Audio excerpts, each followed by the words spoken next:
16 a fisher folks si nagsurusuro nga agarami ti fish kimbap, fish lumpianada, fish siomay, smoked and marinated fish, ken tilapia ice cream itangal daw. Paset da ito iti dual daw a fishery post-harvest training a programa ti BFAR para kadagiti Fisher Folks Association. Gagem da ito'y amakisayan dagiti losses wenno pukaw dagiti mangalap kadagiti taraken da alames nang runa ti tilapia. Ikan kandak tayo tapno mabawasan tayo, ti losses tayo kadagi jay dalamas tayo. Kasi daytoy nga training kat isuro tayo no anya ti aramidan da, for example no adda ti excess nga harvest, for example dagitoy da fisher folk tayo no. For example nag-harvest ta kat adda ti babasit nga naalada no anya ti mabalinda nga aramidan. Panggep pa iti programa amang ten ideya tapno manayunan ti pamastrekan dagiti fisher folks usar ti sabali a klase alames.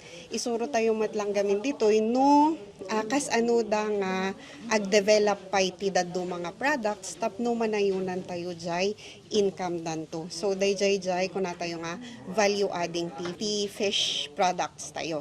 So haan lang daytoy nga concentrated iti tilapia, mabalindamat lang dagitoy da nga aramidan ti daddo mga lamas like yung daytoy ususaran datata daytoy bangus.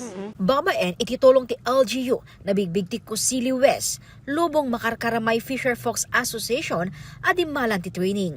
Naisuro kada kwada ti panagdebon wenno panagikat ti siit ti lames. Nagtitinulong dagiti miyembro iti panagiwa kadagiti nateng ken rekado. Panagbalkot para ti kimbap ken siomay ken panangdalos kadagiti lames tapno masigurado a may kat ti lang es.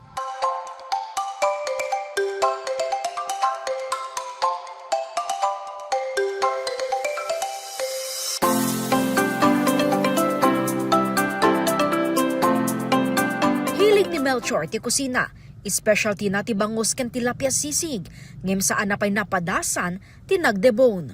Bigay anggon na sursuro nga mga talaga datoy agikat ti agisiit bigay inadal ko dagay lang agbiyak lang.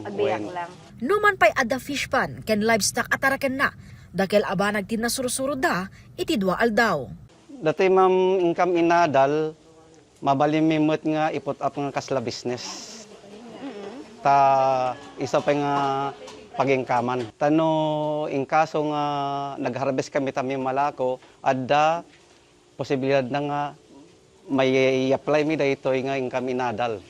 So daytoy gamin mabalinda nga i-apply no haan man nga for commercial purposes da, at least mabalinda mat lang nga i-apply within their households. Just in case ma'am, mangbuo damot iti grupo da kumatakayat da nga rod for additional income. Yes.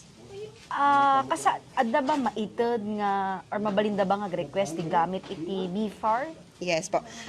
No kas jay ma'am kat adda ti process tayo. So mabalindamat lang nga ag-request iti BFAR, mabalinda nga ag-request iti trainings, and then dagijay da inputs mat lang. Pero dayjay kat by request ag-submit da ti proposal and all po. Tapos i-course through da dayjay ijay munisipyo and then kay BFAR po siya.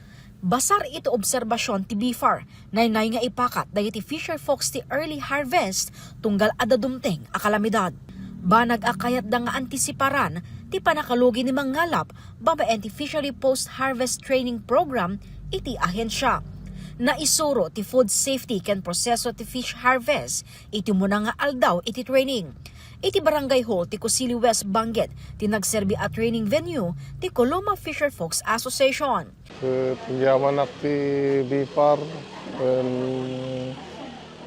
municipal agriculturist dito'y barangay mi tinapili da nga magkuanda ti training na to ita adunay ti maadal da nang runa dagiti pinagi-preserve da ti lames kasi ti tilapia.